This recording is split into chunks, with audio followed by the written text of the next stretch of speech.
Hey Heavens Jewels, good morning. Today is day 5 of our 21 days of intentionally investing into I. And okay, so let's run it back. Y'all remember a couple of days ago when I went to sick call and I told y'all that I went for a reason that I've been wanting to go, right? I didn't indulge in the details. Well, I feel like I have to because God is just so good. He's so good. All right, so today, I don't have class today because we are doing in processing. But since I've been here for a couple of months before my class started, I've already done the in processing. So I used that day. Well, actually, when I went to sick call, they just so happened to give me an appointment that fell on this day. So it all worked out, right? So I went to sick call that day for my eyes, my teeth, and drum roll, please. Yeah, your girl went up there to see how can I start the process of getting a breast reduction. Yep, a breast reduction. I've been wanting one since I was yay high. Those of you that have been in my life, all my life, y'all know I've been top heavy ever since I was freaking little girl, right? My dad used to tell me that I could get one when I turned 18. Once I turned 18, if I still wanted one, then I could get one.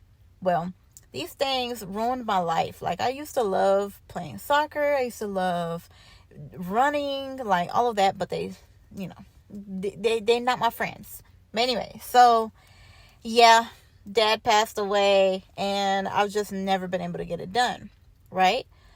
So now y'all bear with me because I was not planning on sharing this with you guys, but I have to because, like I said, God has just been so good. Now, all right. So my ex-husband, of course, he was a breast man. Like, he loved breast, right? That might be too TMI, but I'm getting somewhere with this. I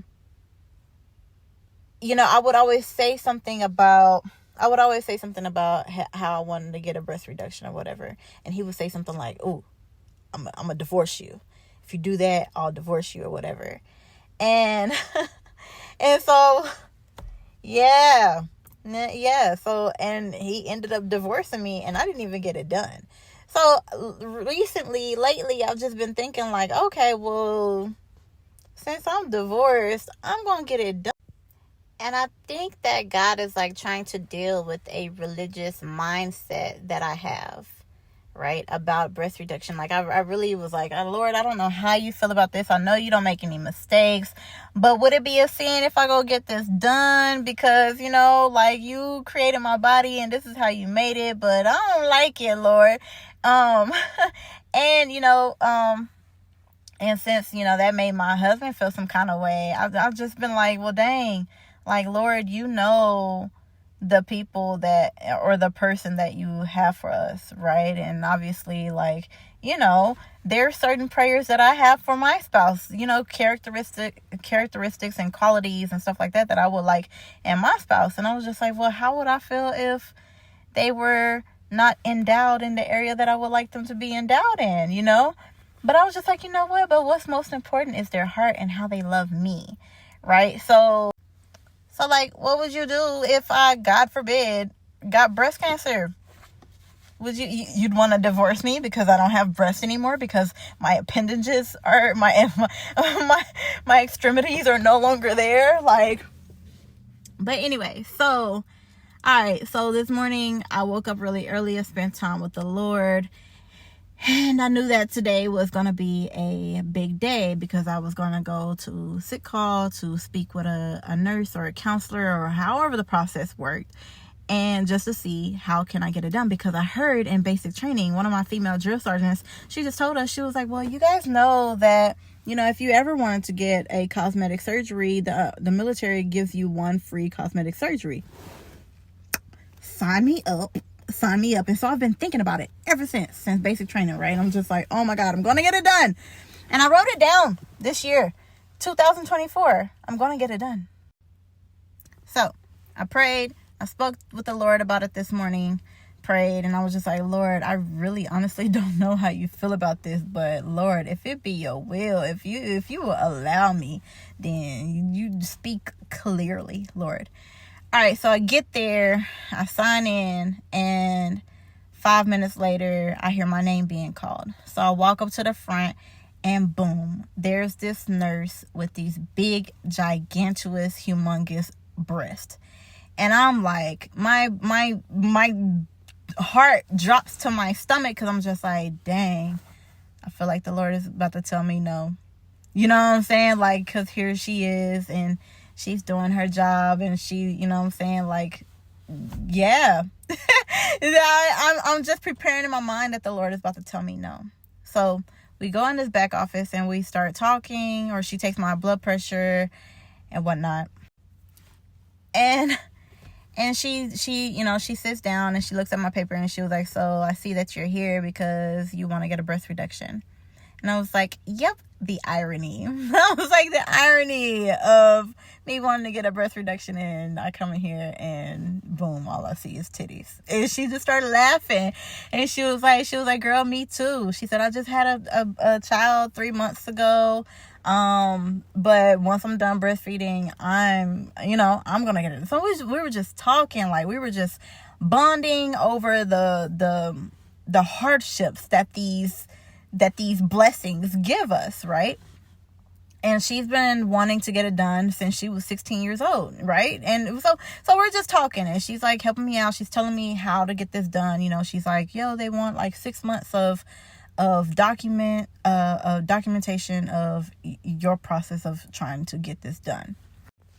And so as I'm talking to her, and of course, y'all know me, I'm sitting here talking openly about my faith and my relationship with God. And she's like, she's talking to me about Christ as well. And she was like, girl, she was like, I pray for you. She actually has an appointment tomorrow to go speak with her doctor. So y'all keep her in prayers.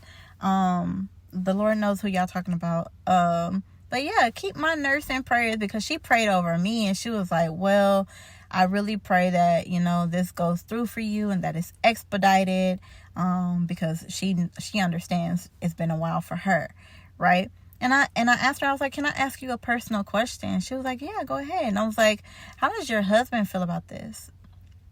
Like, how does he feel about you desiring to get a breast reduction? And she was like, oh girl, he's been on since day one, and so he's still around. So obviously that man loves her, right? So that had me feeling amazing. I was like, oh my God, Lord, thank you. Like, I'm trying not to cry in this doggone video, but I was just like, oh my God, Lord, you are good. You are good. Because first of all, how my body is shaped. Oh, and she and I, like, we were just having a conversation about how we've been over sexualized all of our lives because of the way that our body grew, right? And so, and it's just like, we it's really hard for us to feel pretty, because clothes don't fit on us the way that they do for other women. Like, people won't know that we have a small waist because we got these things sitting on top of them, right? I can't play sports the way that I love to play sports. But see, that's the beauty about God, is that relationship with him trumps religion. I've heard so many religious people tell me, no, your body is a temple. You can't change the way that God made you. Whoop, whoop, whoop, whoop. Well, y'all, I believe he gave me the okay to get it done. And I guarantee you, I bet you, watch and believe, it's going to happen in 2024. I'm going to make it happen, right? So anyway, so that was that blessing. So after that, I was like, okay, well, I'm hungry. Let me go get some Subway or whatever. So I'm trying to find somewhere to eat. And I decided to go to this one place it's a little ducked off food court that I went to not too long ago, actually the day that I got my car. So that day I was walking around like this big old military campus. I'm walking around like trying to figure out, I'm trying to pay for my insurance, and like it was like a whole bunch of stuff was happening. Everything was getting in the way. Things was like blocking me from getting my car. But I knew the Lord told me that I was going to get a car that day. So I was just like, what in the world? So I'm sitting here walking around. I got tired of walking, and I found this little spot that was ducked off, right?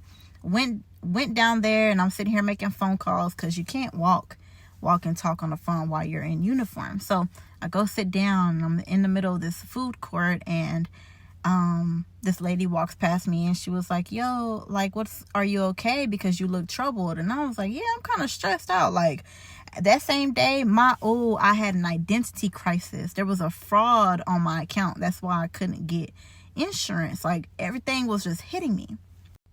Something happened. Like, I had got notification from one of the insurance agencies, and they was like, well, have you had any fraudulent activity on your credit, because we can't pull up your record, and it's showing us that there's fraudulent activity.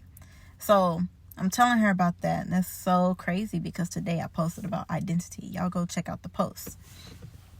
But yeah, so now, fast forward, here we are weeks later. I have my car. God has blessed me. He has restored me. This morning, he got me up and he blessed me by letting me know that he loves me regardless. He loves me whether or not I've changed my body, or, you know what I'm saying? Like, and so he leads me back to that same place. He leads me back to the same place that I was a few weeks ago, where my identity was being questioned. Right? At that time, I didn't know. I felt like God was going to bless me with a car, but I felt like, well, maybe this is God blocking me from getting a car. Maybe I don't deserve a car. Maybe I can't get a car because of, my divorce situation. Like a lot of stuff was just going through my mind that day. And then God blessed me with the car. And ever since then, he's just been like restoring my identity, right? Restoring my perception of who I am all over again. And so today I go back to the same place, and I went there to go get Subway. But Subway was closed, and there's a Starbucks. Now, I don't drink coffee, but if I go to Starbucks, I will get me a vanilla bean frappuccino. So that's exactly what I did. So here I am, enjoying my vanilla bean frappuccino, my turkey, bacon, egg, and Gouda cheese breakfast sandwich. And as I'm sitting there, just planning out my day, I got my laptop, I'm just sitting there enjoying the presence of the Lord, and here comes a swarm of officers. I'm talking about lieutenants, captains, majors, you name it, just surrounded everybody that was coming down there. It's like a little basement, right? Everybody that was coming down there and coming in there to get Starbucks were officers. And I'm just sitting there thinking to myself, I'm surrounded by the company that this is me in the future. So in order to be who you want to be, you got to be surrounded by them, right? You got to start walking like them, talking like them, going to places that they go to. You've got to start enjoying the luxurious life. And that's another reason why I don't eat Starbucks. I don't go to Starbucks. I can't afford it. But I went to Starbucks today, and I started to see what my life, or what God says that my life is going to look like, y'all. And then on top of that, these officers that was coming down there were black. I'm talking about black ladies with braids in their hair, dreadlocks, and the twist in their head, with full birds and leaves and bars on their chest. And they speaking to me. They complimented me on my hair, right? So, period. So I think what the Lord is saying is that it's okay if you're going back to the place where you feel like you don't know who you are. If you find yourself back in that space where, man, I no longer know who I am. I don't know what I'm doing. I don't know what's happening in this space, in this place, in this season. I don't know what it is. Start looking for the signs of who God is calling you to be. Right? I was watching a Cat Williams thing last night, and he was just talking about how he started doing comedy for the white audience. He started doing comedy for white audience so that he can master that crowd. And then once he mastered that, then he came back to his own community, right? So God uses the foolish things of the world to confound the wise, right? He would do things opposite of what we think makes sense, right? You would think, oh, well, master the black community and then go try to cross over into the white community and then get them to love you. No. See, once he mastered that, then he was able to do the easy thing. Anyways, y'all, God is just so good. Like, I'm excited. Day 5. I'm excited. So yeah, this week we're talking about identity. So y'all stay tuned. Oh, and as I'm talking about being surrounded by officers, it's funny because to think that I started my morning off with one of my battle buddies. Soon as he saw me this morning, he was like, hey, you should probably let our instructors know that you're prior service, right? You should probably let them know that you're prior service, because we're in a class with, trainees, with, other privates, so they're the same rank as me, but they don't have time in service like I do, right? And so, but I have another prior service battle buddy in the class with me, and he's been in for years, right? So they can automatically tell that, hey, he's prior service, and plus he's older. He's probably like 40 years old. So they speak to him as if he's prior service. But they overlook me. I don't think they have realized that, I don't think they've realized that he's not the only prior service in the classroom. But, I told my battle buddy today, I was like, no, I'm not gonna tell them. I'm gonna stay under the radar just like I am. He was like, well, when they release us, when they released us on Friday, they looked at him and they only spoke to him, and it was like, hey, you're prior service, so you can do what you want to do. You can leave when you want to leave. And so he was just like, well, I don't want you to get in trouble. I'm not going to get in trouble because I got a badge to show and prove that I'm prior service. You know what I'm saying? It's not my fault that they are overlooking me. Ooh, that's a word. It's not my fault, that they don't recognize who I am. But I know who I am. Do you hear the Lord? I know who I am. So there's no way that I can get in trouble.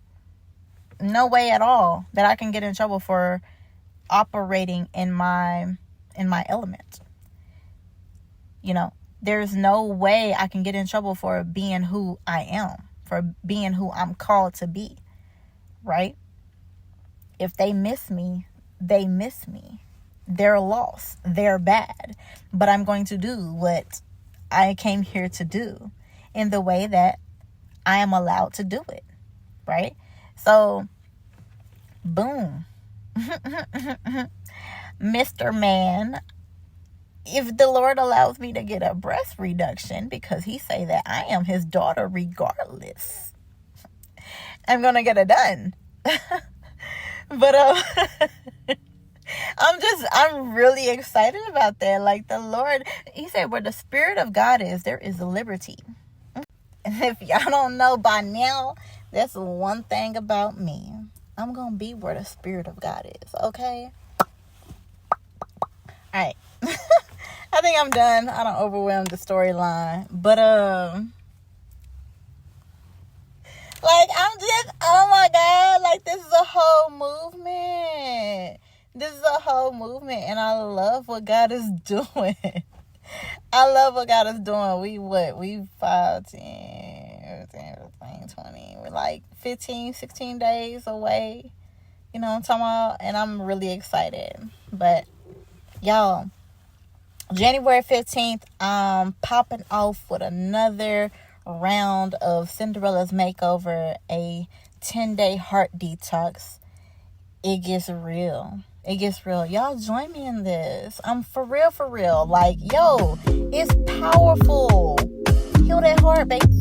Hey, Heaven's Jewels. If you're anything like me, a modern-day Cinderella in need of a detox and makeover from the abuse, rejection, abandonment, and trauma that we endure on the daily, and you're in need of a community, then join me in this Cinderella's Makeover.